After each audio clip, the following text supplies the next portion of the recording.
அருட்பெருஞ்சோதி அருட்பெருஞ்சோதி தனிப்பெரும் கருணை அருட்பெருஞ்சோதி. எல்லா உயிர்களும் இன்புற்று வாழ்க, வள்ளல் மலரடி வாழ்க வாழ்க, கொல்லா விரதம் குவளையெல்லாம் ஓங்குக, நல்லோ நினைத்த நலம் பெறுக, நன்றி நினைத்து எல்லோரும் வாழ்க இசைந்து. உலக மக்களே, அறிவார்ந்த அன்பர்களே, வள்ளற்பமான நமக்கு அருளிய திருவிற்பாவில் 3ஆம் திருமுறையில் பதிகம் 17 காதல் சிறப்பு கதுவா மாண்பு, காதல் சிறப்பு கதுவா மாண்பு என்ற பதிகத்தில் உள்ள பாடல்களுடைய விளக்கங்களை பார்க்கப் போகிறோம்.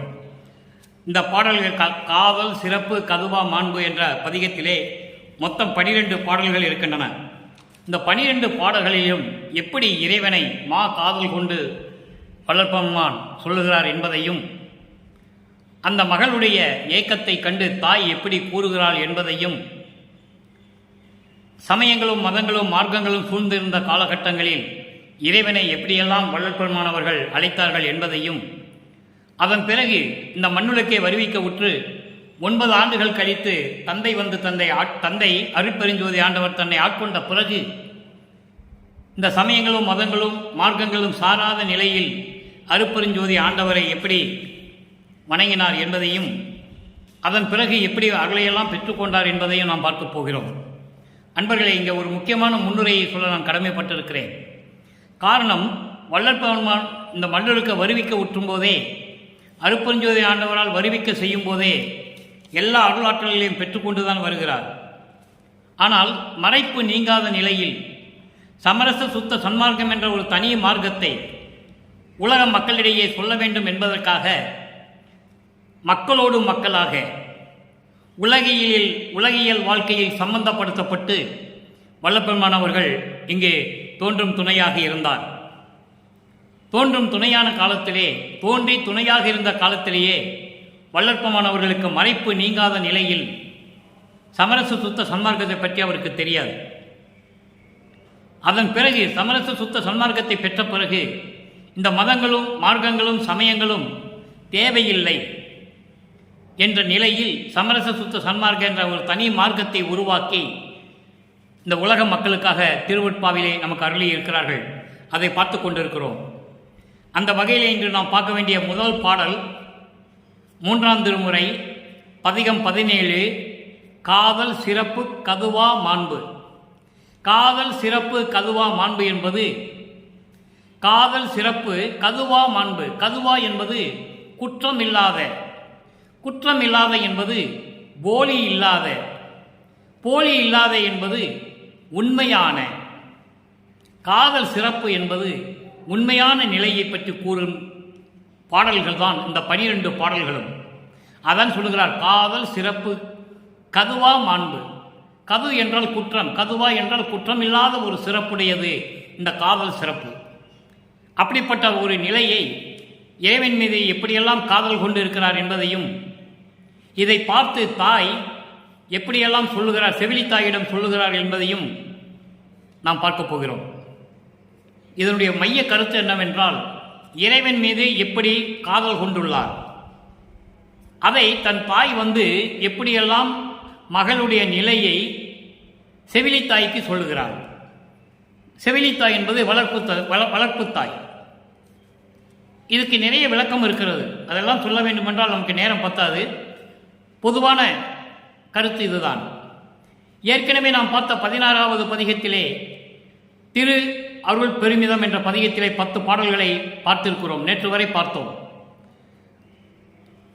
அதாவது, சுடுகாட்டில் உண்ண உணவு உடுக்க உடை இருக்க இடமில்லாதவனை, உண்ண உணவு இல்லாமல் அவன் பிச்சை எடுத்துக் கொண்டிருந்தவன், உடுக்க உடை இல்லாமல் கந்த துணியை கட்டி கொண்டிருக்கிறான், படுக்க இடம் இல்லாமல் அவனுக்கென்று வீடு இல்லாமல் சுடுகாட்டிலே இருந்து கொண்டிருக்கிறான். அப்படிப்பட்டவனை நீ காதலிக்கிறாய், அவனை காதலித்து என்ன பலனை பெறப்போகிறாய் என்று மகளிடம் சொல்லுவது போல நமக்கு பாடலை அருளியிருந்தார்கள் வள்ளற்பெருமானவர்கள். அதன் பிறகு சமரச சுத்த சன்மார்க்கத்தை பெற்ற பிறகு அந்த 10 பாடல்களுக்கும் 6ஆம் திருமுறையிலே எப்படியெல்லாம் விளக்கம் இருந்தது என்பதை பார்த்தோம். இப்போ இந்த பதிகத்திலே 17வது பதிகத்திலே தாய் சொன்னாலும் கூட நான் அவன் மீது இருந்த காதலை நான் விடமாட்டேன் என்று சொல்லுகிறார். இறைவன் மீது இருந்த காதலை நான் விட முடியாது என்ற மையக் கருத்தை ஒரு பெண்ணாக இருந்து சொல்லுவது போல சொல்லுகிறாள். அதனுடைய விளக்கத்தை பார்க்க போகிறோம். பாடலை நன்றாக கவனியுங்கள், அற்புதமாக இருக்கும். சமயங்களும் மதங்களும் மார்க்கங்களும் சூழ்ந்திருந்த காலகட்டங்களில் எப்படியெல்லாம் இறைவனை இந்த பிரபஞ்சம் தோன்றிய காலத்திலிருந்து இறைவனை எப்படியெல்லாம் பெயர் வைத்து அழைத்தார்கள் என்பதையும், உண்மையான பெயர் அருட்பெருஞ்சோதி ஆண்டவர், ஆதியும் அந்தமெல்லாம் தோன்றிய அருட்பெருஞ்சோதி ஆண்டவருடைய பெயரை இந்த உலக மக்களுக்கு சொல்லாததற்கு காரணம் சமயங்களும் மதங்களும் மார்க்கங்களும் உருவாகிவிட்டன. அதை உருவாக்கியவர்கள் இறைவனை பல பெயர்களை வைத்துக்கொண்டு அந்தந்த காலகட்டங்களில் அந்தந்த இடத்திற்கு திருவிளையாடல் செய்ததை வைத்து பெயரை வைத்து அழைத்துக் கொண்டிருந்தார்கள். அதற்கான இடங்களை தேர்வு செய்து ஆலயங்களை அமைத்து வழிபாட்டு முறைகளை அமைத்து வழிபட வைத்து விட்டார்கள். அந்த நிலை தேவையில்லை. காரணம், இந்த மார்க்கங்களும் சமயங்களும் மதங்களும் முடிந்துவிட்டன. அதற்கான யுகங்களும் முடிந்துவிட்டன. கிரேதயுகம், திரேதயுகம், துவாரயுகம், கலியுகம், இந்த 4 யுகங்களும் முடிந்துவிட்டன. இந்த மார்க்கங்களும் சமயங்களும் மதங்களும் முடிந்துவிட்டன. அப்போ மக்களுக்கு தேவையான ஒரு தனி மார்க்கத்தை, அருள் மார்க்கத்தை, இறைவனை நேரடியாக அடையக்கூடிய மார்க்கத்தை, சமரச சுத்த சன்மார்க்கத்தை நிறுவி தன் மகன் கையில் ஒப்படைக்கிறார் அருட்பெருஞ்சோதி ஆண்டவர். அந்த நிலை பெற்ற பிறகு எப்படி இறைவனை வேண்டுகிறார் என்பதையும் பார்க்க போகிறோம். முதலிலே இன்று 3ஆம் திருமுறையிலே 17வது பதிகம் காதல் சிறப்பு கதுவா மாண்பு. இதை 2 விதமாக சொல்லலாம். காதல் சிறப்புக்கு அதுவா மாண்பு, காதல் சிறப்பு கதுவா மாண்பு, 2 பொருளும் ஒன்றுதான். காதலுடைய சிறப்பை, அது காதலுடைய சிறப்பு என்னவென்றால் உண்மையான மாண்பு உடையது. மாண்பு உடையதுன்னா மேன்மை தகுந்தது. மாண்புமிகு என்று சொல்வார்கள், மேதகு என்று சொல்லுவார்கள். அப்படி மாண்புடையது, குற்றம் இல்லாத, குறை இல்லாத, போலி இல்லாத உண்மையான காதல், அதுதான் அதனுடைய சிறப்பு என்று சொல்கிறார். காதலுக்கு மரியாதை எப்படி கொடுக்க வேண்டும் என்பதை வல்லப்பமானவர்கள் தெளிவாக கூறுகிறார்கள். நீங்கள் நன்றாக கவனிக்க வேண்டும். உலகம் உடையார் தம் ஊரை ஒற்றி வைத்தார். நல்ல கவனிங்க. மதங்களும் சமயங்களும் மார்க்கங்களும் சார்ந்த காலகட்டங்களில் இறைவன் எங்கு இருக்கிறார், அவரை எப்படியெல்லாம் அழைத்துக் கொண்டிருந்தார்கள், அவர் எப்படியெல்லாம் திருவிளையாடல் செய்தார் 4 யுகங்களிலும் என்பதை பற்றி விரிவாக நமக்கு அருளியிருக்கிறார்கள். அதே இறைவன் அருட்பெருஞ்சோதி ஆண்டவரான பிறகு, சமரச சுத்த சன்மார்க்கத்தை பெற்ற பிறகு வடலூரிலே இருக்கின்ற இறைவன் எப்படி இருக்கிறார்? ஆக இங்கே ஒரே ஒரு கருத்தை பதிவு செய்ய கடமைப்பட்டிருக்கிறேன். இறைவன் ஒருவன் தான், அருட்பெருஞ்சோதி ஆண்டவர். அவர் ஜோதி வடிவில் இருக்கின்றவர், ஞான தேகத்தை கொண்டவர். சுத்த தேகம், புரண தேகம், ஞான தேகத்தை 3 தேகங்களை கொண்டவர். ஆனால் ஞான தேகம் என்பது தோன்றும் தோன்றாமலையும் இருக்கும், உருவமாக இருக்கும், உருவம் இல்லாமலாக இருக்கும் அந்த தேகம். ஆக யார் யார் என்ன நினைக்கிறாங்களோ, எப்படி நினைக்கிறாங்களோ அந்த உருவத்தோடு அவர் காட்சியளிப்பார். இதுதான் ஞான தேகம். நன்றாக உன்னை மனதில் வைத்துக் கொள்ளுங்கள். இப்போ உங்களுக்கு பொருள் தெளிவாக விளங்கும். இறைவன் எப்படியெல்லாம் அழைத்தார்கள், சுத்த சன்மார்க்கத்தை பெற்ற பிறகு வல்லற்பெருமான் எப்படி அந்த நிலையை மாற்றுகிறார் என்பதை நீங்கள் தெரிந்து கொள்ளலாம். உலகம் உடையார் தம் ஊரை ஒற்றி வைத்தார் என்றாலும் அழகில் புகழார், கபாலியாக திரிந்தார் என்றாலும் திலகம் அணையார், புறங்காட்டில் சேர்ந்து நடித்தார் என்றாலும் கலகவெளியாய் நான் அவர் மேல் காதல் ஒளியேன் கனவனிமை. அதாவது தோழியிடம் சொல்லுகிறார், உள்ளத்தை தோழியாக பாவித்து அப்படிப்பட்ட இறைவனை மீது கொண்ட காதலை நான் எக்காலத்திலும் கனவில கூட விடமாட்டேன் என்று சொல்லுகிறாள். இப்ப பாருங்க, இந்த பாடலுடைய பொருள் பதவுரை பாருங்க. உலகம் உடையார், உலகம் உடையார், உலகம் உடையார் என்பது ஆதியும் அந்தமெல்லாம் தோன்றிய இறைவன். சமயங்களிலும் மதங்களிலும் மார்க்கங்களிலும் சொல்லப்பட்ட ஆதி சிவன். நல்லா நீங்க புரிஞ்சுக்கணும். ஆதி சிவனும் அருட்பெருஞ்சோதி வேறு வேறு அல்ல, ஒரே இறைவனைத்தான் சமயங்களும் மதங்களும் மார்க்கங்களும் பல உருவகப்படுத்தின. அதெல்லாம் தேவையில்லை என்பதற்காகத்தான் சமரச சுத்த சன்மார்க்கம் என்ற தனி மார்க்கத்தை உருவாக்கி அருட்பெருஞ்சோதி என்றார் வள்ளல் பெருமானவர்கள். இதுதான் இப்போ உலகம் உடையார் அப்படின்னா ஆதியும் அந்தமெல்லாம் தோன்றிய இறைவன் அருட்பெருஞ்சோதி எல்லா உலகங்களையும் உடையவர். எல்லா உலகங்களையும் உடையவர் என்பது பிரபஞ்சத்தை உருவாக்கியவர். இந்த பிரபஞ்சத்தை உருவாக்கினார். அப்படிப்பட்டவர் ஊரை ஒற்றி வைத்தார். திருவொற்றியூரிலேதான் எனது ஊர் என்று அங்கு தங்கினார். திருவொற்றியூரிலேதான் நான் இருக்கிறேன் என்று சொல்லுகிறார். அவருடைய ஊர் திருவொற்றியூர் என்றாலும் அழகில் புகழார். அழகில் புகழார் என்பது அளவற்ற புகழ் உடையவர், அளவற்ற அருள் உடையவர், அருளாளர், அளவற்ற அருள் உடையவர். கபாலியாக திரிந்தார் என்றாலும் என்பது சுடுகாட்டிலே எரிந்த மண்டை ஓடுகளை மாலையாக சூட்டிக் கொண்டு வீரபத்திரன் போல வேஷம் போட்டுக்கொண்டு திரிந்தார் என்றாலும் திலகம் அணையார். திலகம் என்பது வெற்றி நடை போடுபவர், வெற்றி நடை போடுவோர் போன்று இருந்தவர். புறங்காட்டில் சேர்ந்து நடித்தார் என்றாலும் புறங்காடு என்பது இடுகாடு, சுடுகாடு. சுடுகாட்டிலே இருக்கின்ற அந்த சாம்பலை எடுத்து உடம்பெல்லாம் பூசிக்கொண்டு சுடுகாட்டிலே இருந்து கொண்டிருக்கின்ற அந்த மண்டை ஓடுகளை எல்லாம் மாலையாக தொடுத்து திரிந்தார் என்றாலும் சரி, நீங்கள் இறைவனை அவரை நீங்கள் எப்படி சொன்னாலும் சரி, பெண்ணே என் தோழியே கலகவெளியாய். கலகவெளியாய் என்பது மன அளவை உண்டாக்கும், அதாவது மனசுக்குள்ள ஆசையை உண்டாக்குகின்ற கண் போன்று இருக்கின்ற என் பெண்ணே தோழியே, அவர் மேல் நான் காதல் ஒளியேன் கணவனுமே. எப்படி சொல்ற பாருங்க. 16வது பதியத்தில் பார்த்தோம். இப்படியெல்லாம் இருக்கிறவனை நீ காதல் செய்தால் என்ன பெறப்போகிறாய் என்று சொல்லுவது போல 10 பாடல்களை எழுதியிருப்பார்கள். அந்த 10 பாடல்களுக்கு இங்கே பதில் சொல்லுகிறார். நீங்கள் என்னதான் சொன்னாலும் சரி, காதல் கண்ணை மறைக்கிறது, காதலுடைய சிறப்பு அந்த பெண்ணுக்கு தெரிகிறது. மண்டை ஓடு போட்டு சுடுகாட்டில் இருந்தாலும் சரி, வீரபத்திரன் போல கையிலே அருவாளை கொண்டு திரிந்து கொண்டாலும், வெற்றி நடை போட்டு கொண்டு வந்தாலும் சரி, நீங்க என்ன சொன்னாலும் சரி, நான் அவருடைய காதலை கனவிலும் ஒழிப்பேனே, ஒளியேன் கனவினுமே, என் கனவுள் கூட அவர் காதலை நான் விட்டு கொடுக்க மாட்டேன் என்று சொல்கிறார். இப்ப இந்த பாடலுடைய பொருளை பாருங்க. உலகத்தை படைத்தவர், அதாவது பிரபஞ்சத்தை படைத்தவர், தன்னுடைய ஊரை திருவொற்றியூராக மாற்றியிருந்தாலும் அளவற்ற அருள் சக்தி உடையவர் வீரபத்திரனாக ஓடுகளை, மண்டை ஓடுகளை மாலையாக அணிந்து கொண்டு வந்தாலும் சரி, அழகான நெற்றியை உடையவர், ஊருக்கு வெளியே சென்று செயல்பட்ட என்றாலும் சரி, அவர் மீது கொண்டுள்ள காதலை நான் விடமாட்டேன். அவர் மீது உள்ள கொண்ட காதலை நான் விடமாட்டேன். கவர்ச்சியான கண்களை உடைய பெண்ணே, கனவில் கூட அவரிடம் கொண்ட நான் காதலை விட முடியாது என்று சொல்லி இந்த பாடலை நமக்கு அருளியிருக்கிறார்கள். அதன் பிறகு சமரச சுத்த சன்மார்க்கத்தை பெற்ற பிறகு இந்த மதங்களும் சமயங்களும் மார்க்கங்களும் இல்லாத ஒரு சூழ்நிலையில் ஒரு மார்க்கத்தை உருவாக்கி தன் தந்தை வள்ளற்பெருமானிடம் கொடுத்த பிறகு 6ஆம் திருமுறையிலே எப்படி சொல்லுகிறார் என்பதை பார்க்க வேண்டும். அப்படி என்றால்தான் உங்களுக்கு புரியும். காரணம், 200 ஆண்டுகளாக வள்ளல் பெருமானை ஒரு இறைவனாகவே யாரும் சொல்லவில்லை. கீழிருந்து வந்தார், வழிபட்டு வந்தார், சாம்பலை அதாவது திருநீறு பூசி கொண்டு வந்தார், இப்படியெல்லாம் சொன்னார்கள். உண்மைதான். ஆனால் அந்த நிலை மாறிவிட்டது என்பதை நீங்கள் புரிந்து கொள்ள வேண்டும்.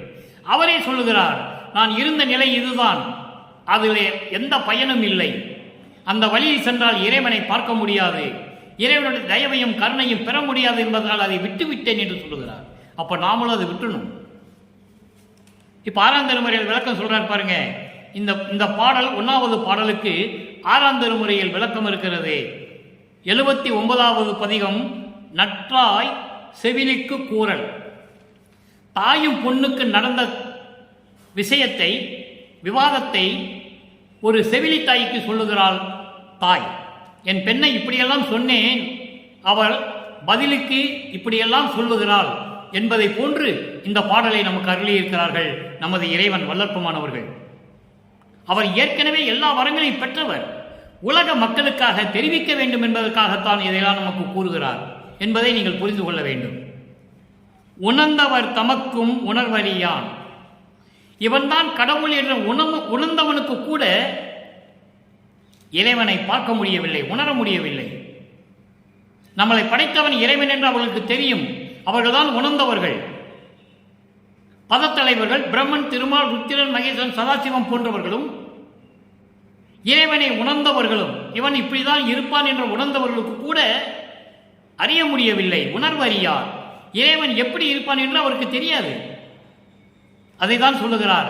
சமயங்களிலும் மதங்களிலும் மார்க்கங்களிலும் சொல்லப்பட்ட உணர்வுகள் வேறு, இறைவனுடைய நிலை வேறு.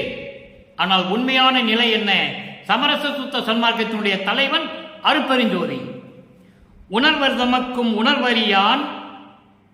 உணர்ந்தவர்களுக்கு கூட உணர முடியாது, இறைவனை பார்க்க முடியவில்லை.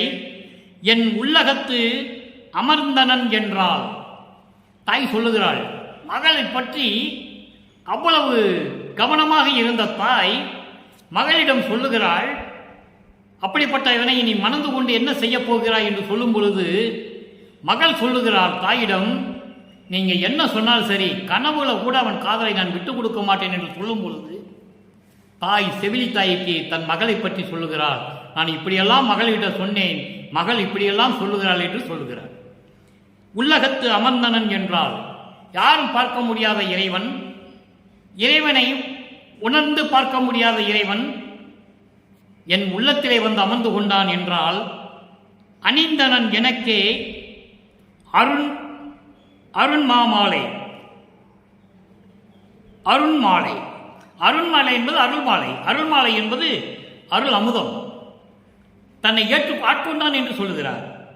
அணிந்தனன் எனக்கே அருள்மாலை, அருள் அமதை எனக்கு கொடுத்தான், என்னை அருள் செய்து என்னை ஏற்றுக்கொண்டான். அதிசயம் அதிசயம் என்றார். அதிசயம் தானே, யாரும் பார்க்க முடியாத இறைவன். எத்தனையோ கற்ப ஆண்டுகள் தவம் இருக்கிறார்கள், பார்க்க முடியவில்லை. ஊனின்றி உறக்கமின்றி தவம் இருக்கிறார்கள், பார்க்க முடியவில்லை. கீழே நெருப்பு ஊட்டி ஊசி பலகையை போட்டு ஒத்த காலம் நிற்கிறான், பார்க்க முடியவில்லை. தேவர்களும் பார்க்க முடியவில்லை. அப்படிப்பட்ட இறைவன் என்னிடம் வந்து எனக்கு அருள் மாலை அணிந்து அருளை கொடுத்து அருள் அமுதத்தை கொடுத்து என்னை ஏற்றுக்கொண்டான். அதிசயம் அதிசயம் என்றான். துணிந்து நான் தனித்த போது வந்து என் கை தொட்டான், பிடித்தான் என்றால் எவ்வளவு அருமையா சொல்றார் பாருங்க. நான் தனிமையில் இருக்கும்போது தைரியமாக என்னிடம் வந்து என் கை தொட்டான், பிடித்தனன் என்றால் கை தொட்டு என்னை அணைத்துக் கொண்டான் என்றால் புனந்தனன் கலந்தான் என்று உள்ளே கழித்து பொங்கினால் நான் பெற்ற மகளே. நான் இப்படியெல்லாம் என் மகளிடம் சொன்னேன், அதற்கு பதில் இப்படியெல்லாம் சொல்லுகிறாளே என்று சொல்லி செவிலி தாய்க்கு சொல்லுவது போல நமக்கு அருளியிருக்கிறார்கள். அதாவது என்னை அணைத்துக் கொண்டான், என்னோடு கலந்தான், என் உள்ளே மகிழ்வோடு இருக்கிறான் என்று பொங்கி சொல்லுகிறாள். மகிழ்வோடு சொல்லுகிறாள், நான் பெற்ற மகளே என்று சொல்லுகிறார். சரி, இப்போ இறைவனை பற்றி அவங்க சொல்றாங்க. இறைவன் மேலு காதல் கொண்டதனால், அன்பு கொண்டதனால் கனவில் கூட அவனுடைய காதலை நான் விட்டுக் கொடுக்க மாட்டேன் என்று சொல்லிவிட்டார். அதன் பிறகு தாய் தன்னுடைய மகள் நிலையை செவிலிக்க தாய்க்கு சொல்லுவதை நாம் பார்த்து விட்டோம். சரி, அப்படி என்னெல்லாம் பெற்றுக்கொண்டார்? திருவொற்றியூரில் இருக்கின்ற இறைவன் வடலூரிலே எப்படி இருக்கிறார் என்பதை சொல்ல வேண்டும். சமயங்களும் மதங்களும் மார்க்கங்களும் சார்ந்திருந்த காலகட்டங்களில் இறைவனை மதுரையிலே சொக்கநாதன் என்று சொன்னார்கள். நான் ஏற்கனவே பல தடவை இந்த விளக்கத்தை தந்திருக்கிறேன். திருவொற்றியூரிலே தியாகராஜ பெருமான் என்று சொல்லுவார், திருமல்லவாயிலே மாசிலாமணி என்று சொல்லுவார், திருவள்ளித்தாயத்திலே கந்தன் ஈசன் என்று சொல்லுவார். இப்படி பல இடங்களிலே அங்கங்கே இருந்தவர்கள், சமயத்தையும் மதங்களையும் மார்க்கங்களையும் சார்ந்தவர்கள் எல்லாம் இறைவனை பலவாறு அழைத்துக் கொண்டிருந்தார்கள். அதனுடைய நிலை, உண்மை நிலை தெரிந்த பிறகு, சமரச சுத்த சன்மார்க்கத்தை தந்தையிடமிருந்து பெற்ற பிறகு இறைவன் வடலூரிலே இருக்கிறதை சொல்லுகிறார். நன்றாக கவனியுங்கள். பதிகம் 84 உத்திரஞான சிதம்பரமாலை. உத்திரஞான சிதம்பரமாலை என்பது வடலூரிலே இறைவனை பற்றி அருளியது. அங்கே 1வது பாடல். இன்று நான் பார்த்த பதிகத்திலே 17வது பதிகம் காதல் சிறப்பு கதுவா மாண்பு. கதுவா மாண்பு என்பது உண்மையான ஒரு மாண்பு உடையது, சிறப்புடையது. காதல் சிறப்பை அவள் அழகாக சொல்லுகிறார். அப்போ உத்தரஞான சிதம்பர மாலையில என்ன சொல்றார்?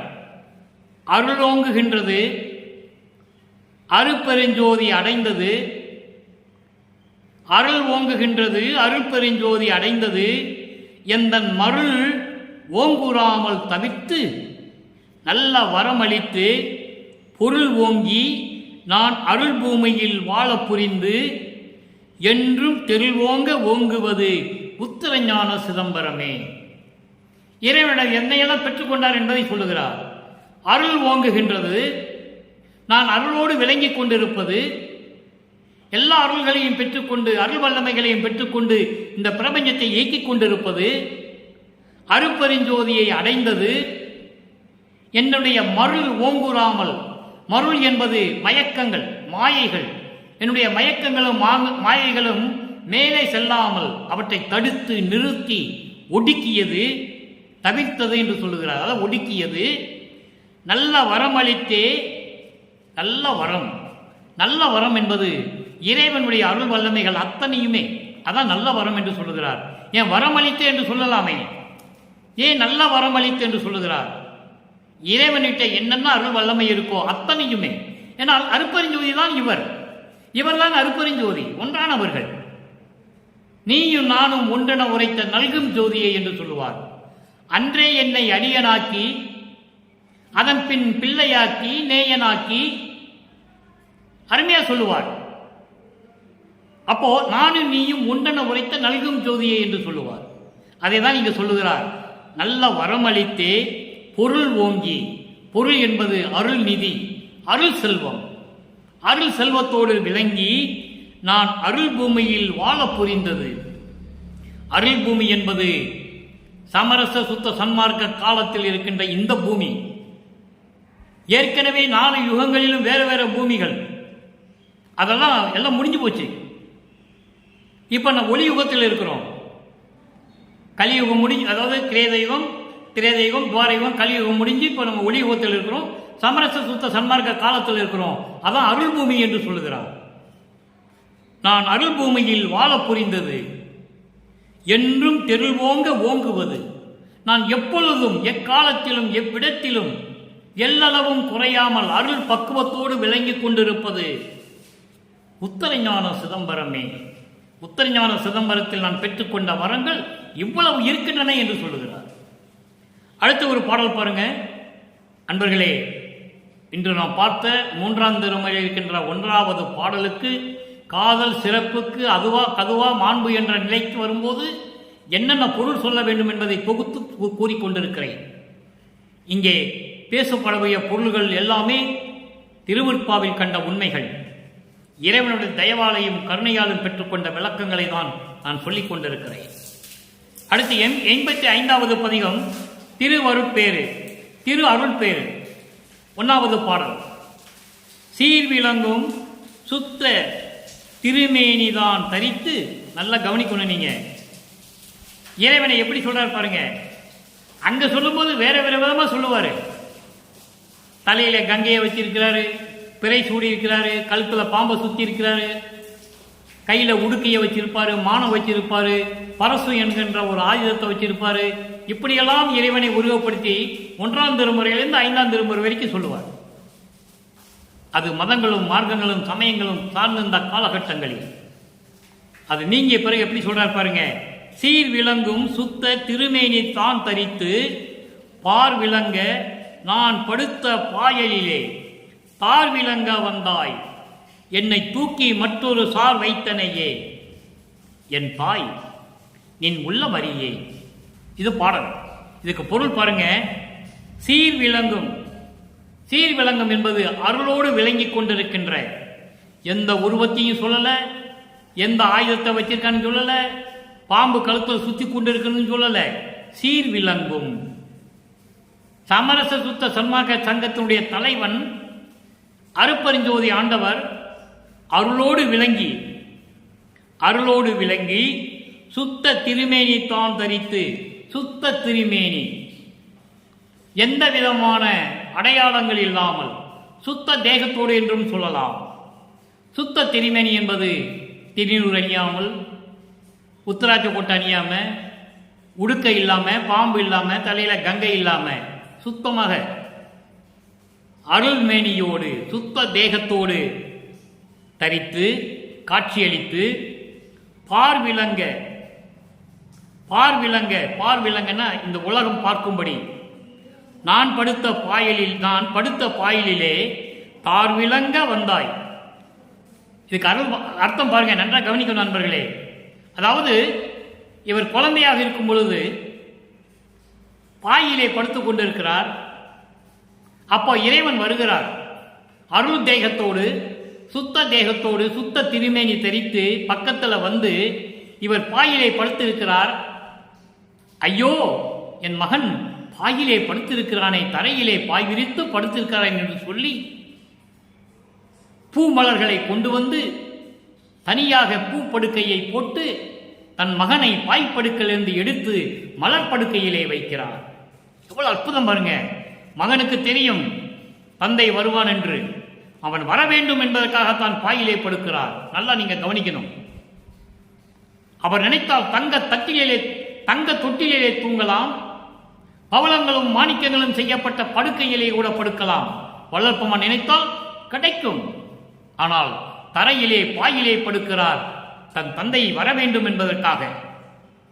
தந்தை, ஐயோ, நான் பெற்ற மகன் மண்ணுலக்கு வருவிக்க செய்து எவ்வளவு துன்பங்களை பட்டு விட்டான் என்று சொல்லி பூக்களை கொண்டு வந்து பூவால் செய்யப்பட்ட படுக்கையை செய்து தன் மகனை பாயிலிருந்து எடுத்து மலர் படுக்கையிலே படுக்க வைக்கிறார். நல்ல புரிஞ்சுக்கணும் நீங்க. இறைவன் எப்படிப்பட்ட இறைவன்? அப்படிப்பட்ட இறைவனுடைய நிலையை 200 ஆண்டுகளாக மக்களிடம் யாருமே சொல்லவில்லை என்பதுதான் வேதனையான விஷயம். தன் மகன் பாயிலே படுத்திருக்கிறானே என்று மனம் கலங்கி எப்படி இருக்க வேண்டியவன், இவனுக்கென்று எத்தனை உலகங்கள் இருக்கின்றன. தங்கத்தாலும் வைடூரியம் பவளங்களாலும் அலங்கரிக்கப்பட்ட கட்டில்கள் எத்தனை இருக்கின்றன. என் மகன் பாயிலே படுத்திருக்கிறான் என்று சொல்லி மலர் படுக்கையை அமைத்து மலர் படுக்கையிலே படுக்க வைக்கிறார் தந்தை. அப்ப சொல்கிறார், என் தாய் உள்ளம் கொண்ட என் தந்தையே, என் உள்ளம் அறிந்திலேனே, நீ என்னதான் உள்ளத்தில் நினைத்திருக்கிறாய் என்று எனக்கு தெரியவில்லை என்று சொல்லுகிறார். அடுத்து பாருங்க, பாமாலை ஏற்றல். 1ஆம் திருமுறையிலிருந்து 4ஆம் திருமுறை வரைக்கும் மதங்களும் சமயங்களும் மார்க்கங்களும் சார்ந்திருந்த நிலையில் எப்படி இறைவனை வணங்கினார், பாடினார் என்பதையும், அதன் பிறகு சமரச சுத்த சன்மார்க்கத்தை பெற்ற பிறகு இறைவன் எங்கு இருக்கிறான் என்பதை சொல்லுகிறார். நான் புனைந்த சொன்மாலை, சொன்மாலை என்பது சொல்மாலை என்பது பாடல்கள் என்று சொல்லலாம், விண்ணப்பங்கள் என்று சொல்லலாம், முறையீடுகள் என்றும் சொல்லலாம். நீங்கள் எப்படி விளக்கத்தை வேண்டுமானால் எடுத்துக்கொள்ளலாம். நான் புனைந்த சொன்மாலை நன்மாலை என்று அருளி, நான் பாடிய பாடல்களை எல்லாம் நல்ல பாடல்கள் என்று சொல்லி எனக்கு அருளி, நான் செய்த விண்ணப்பங்களை எல்லாம் நல்ல விண்ணப்பங்கள் தானே மகனே என்று ஏற்றுக்கொண்டு என் முறையீடுகளெல்லாம் ஏற்றுக்கொண்டு அருளி தான் புனைந்தான் ஞான சபை தலைவன். எல்லாமே சரி என்று சொல்லி ஏற்றுக்கொண்டான் ஞான சபை தலைவன், சத்திய ஞான சபை தலைவன். அப்ப இறைவன் எங்க இருக்கிறார்? இப்போ இந்த பிரபஞ்சத்திலே இறைவன் எங்குமே இல்லை, சத்திய ஞான சபையில் இருக்கிறார் என்பதை நான் இங்கே பதிவு செய்ய கடமைப்பட்டிருக்கிறேன். ஏனென்றால் சமரச சுத்த சன்மார்க்கம் சங்கம் விளங்க வேண்டும் என்றால் இறைவன் சத்திய ஞான சபையில் தான் இருக்க வேண்டும் என்று சொல்லி சத்திய ஞான சபையை நிறுவினார்கள் அவருடைய மகன் வல்லற்பமான் அவர்கள். தந்தை மகனுக்கு செய்த உதவி, மகனுக்கு தந்தை நிறைய செஞ்சிருக்கலாம். ஆனால் இனிமேல் என் தந்தை அருட்பெருஞ்சோதி ஆண்டவர் என்ற பெயரை ஒரே பெயர் தான் உச்சரிக்க வேண்டும் என்பதற்காக இந்த உலக மக்களுக்காக சத்திய ஞான சபையை நிறுவினார்கள். உலகத்தில் எத்தனையோ சிவாலயங்கள், விஷ்ணு ஆலயங்கள், சர்ச்சுகள், முஸ்லிம் மசூதிகள் என்ன வேணாலும் இருக்கலாம். ஆனால் உலகத்திற்கே ஒரே சத்திய ஞான சபைதான் என்பதை இங்கே நான் பதிவு செய்ய கடமைப்பட்டிருக்கிறேன். அப்படி ஞான சபை தலைவன் தேன் புனைந்த சொல்லால், அடுத்த வரியை பாருங்க, தேன் புனைந்த சொல்லால் சிவகாமி சுந்தரியை தோல் புணர்ந்த நல்லாம். அப்படிப்பட்ட இறைவன் தேன்மொழி பேசுகின்ற சிவகாமி சுந்தரியை மணந்து கொண்ட இறைவன் நல்லவன். இந்த சிவகாமி சுந்தரி என்பது அருள் சக்தி உடையவள். அருள் சக்தி உடையவள் அதால் பிந்து நாதம் என்று சொல்லுவது. பிந்து நாதம் அருள் சிவம் என்று சொல்லுவார்கள். சிவம் என்ற சக்தியோடு உடையவள், அருள் சக்தி உடையவளை சொல்லுகிறார். சுந்தரி சிவகாமி சுந்தரியை போல் புனைந்த நல்லான் தான் தன் தாட்கே நயந்து. தாட்கை என்றால் திருவடி, தாள்கள். தாள்கள் என்பது திருவடிகள்.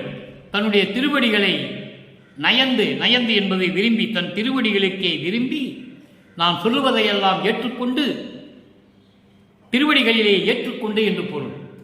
நான் சொல்ல விண்ணப்பங்களை எல்லாம், முறையீடுகளை எல்லாம், நான் பாடிய பாடல்களையாம் திருவடிகளுக்கே ஏற்றுக்கொண்டு என் தலைவன், என் தந்தை, ஒரே இறைவன் அருட்பெருஞ்சோதி ஆண்டவர் சத்திய ஞான சபையிலே இருக்கின்றான். அதான் சொல்லுகிறார், ஞான சபை தலைவன் என்று சொல்லுகிறார். சரி, இப்ப எல்லாம் இறைவனை சொல்லியாச்சு.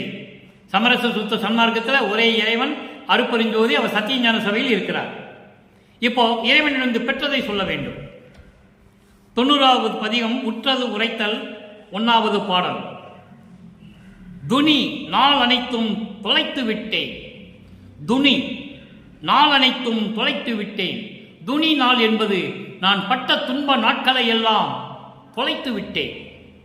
எப்படி தொலைந்து விட்டது? இறைவனுடைய அருளை பெற்ற பிறகு, சமரச சுத்த சன்மார்க்கத்தை பெற்ற பிறகு. துனி நாள் அனைத்தும் தொலைத்து விட்டேன்.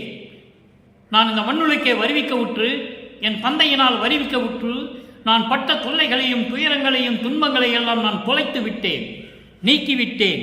தூக்கம் தவிர்த்தேன். தூக்கம் தவிர்த்தேன். எனக்கு தூக்கம் போய்விட்டது. தூங்காதவனே இறைவன்,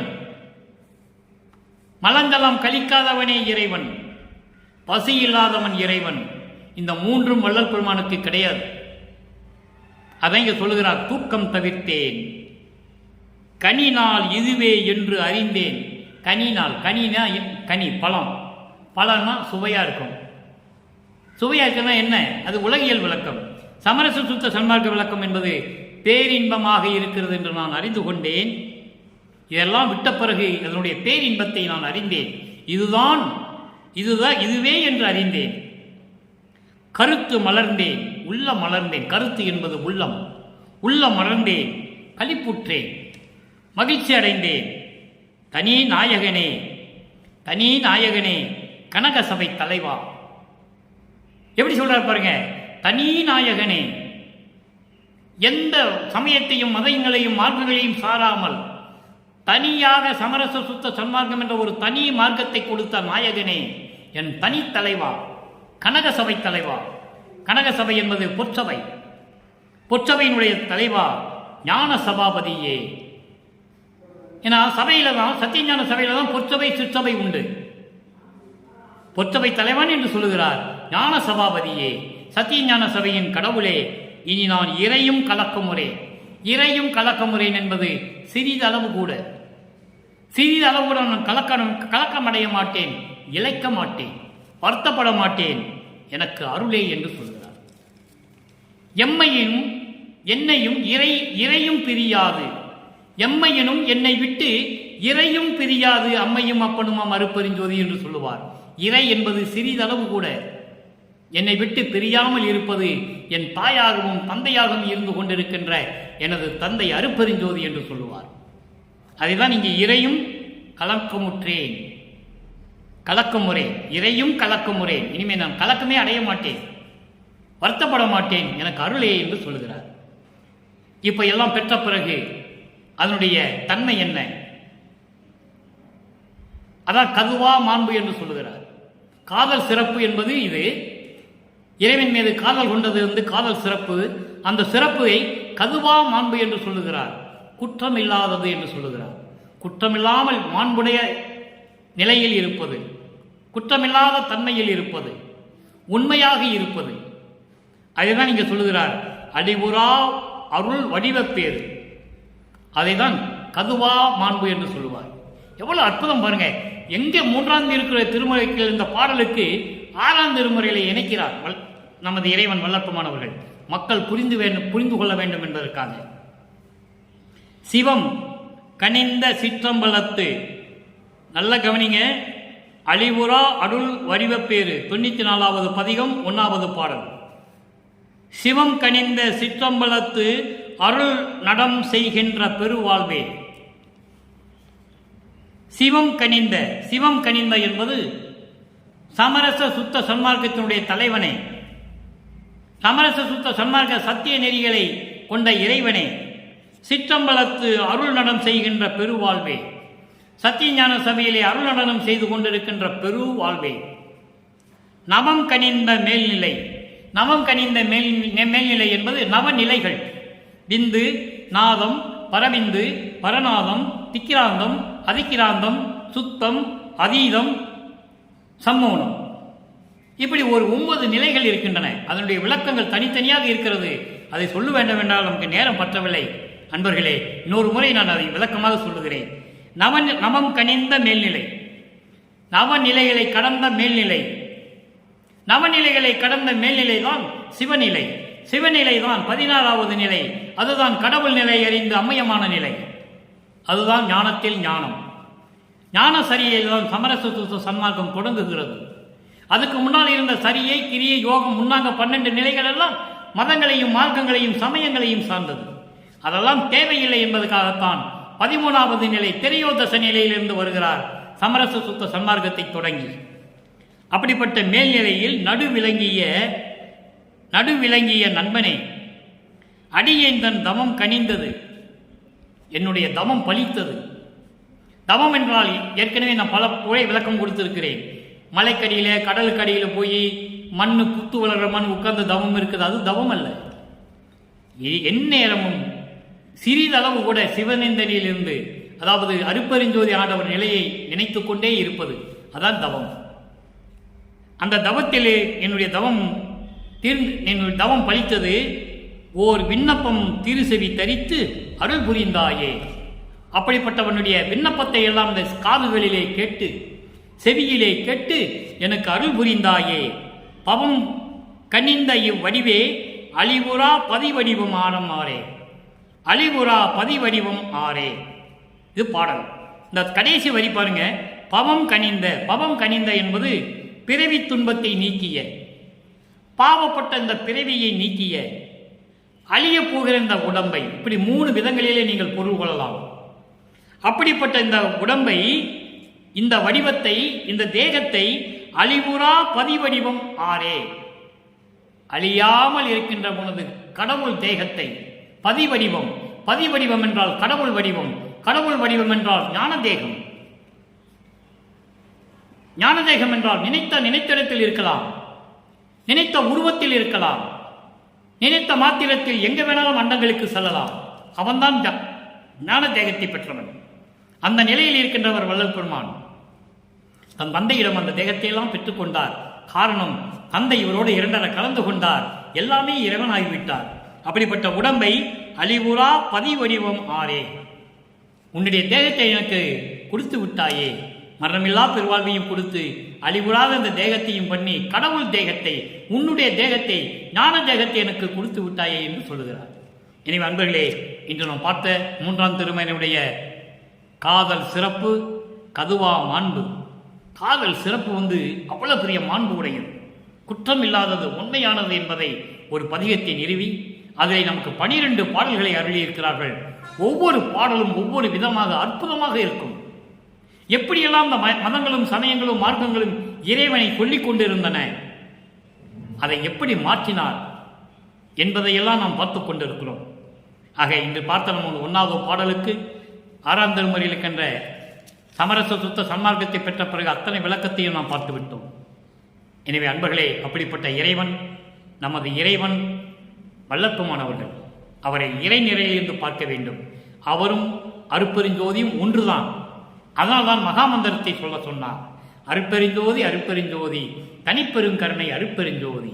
தன் தந்தை தன்னோடு இருப்பதனால், தந்தையும் மகனும் சேர்ந்து திரு அருள் செங்கோலுக்கு செலுத்துவதினால் இந்த மகாமந்திரத்தை சொல்லி, நீங்கள் வீட்டிலே வடலூருக்கு வர முடியவில்லை என்றாலும் பரவாயில்லை, வீட்டிலே சைவ நெறியில் இருந்து கொண்டு சைவ நெறி என்பது கொலையும் புலையும் தவிர்ப்பது. கொலை என்பது உயிர்களை துன்புறுத்தி கொலை செய்வது. அந்த கொலை செய்த உடம்பை அந்த பிணத்தை தம் உடம்புக்கு உணவாக எடுத்துக்கொள்ளுவது. இந்த நிலையிலிருந்து மாற வேண்டும். மாமிச உணவுகளை விட்டுவிட வேண்டும். சைவ உணவுகளை உண்டு இறைவனை வணங்கி தீபத்து முன்னால் அமர்ந்து கொண்டு ஞான சரியை படித்து இறைவனுடைய அருளையும் பொருளையும் நிதிகளையெல்லாம் பெற்றுக்கொண்டு செல்வங்களையெல்லாம் பெற்றுக்கொண்டு நீங்கள் நோயின்றி வாழ வேண்டும் என்று சொல்லி இறைவனுடைய தயவாலையும் கருணையாலையும் இந்த வள்ளலார் ஊழியன் வாழ்த்தி விடைபெறுகிறேன். மீண்டும் நாளை சந்திப்போம். அருட்பெருஞ்சோதி அருட்பெருஞ்சோதி தனிப்பெரும் கருணை அருட்பெருஞ்சோதி.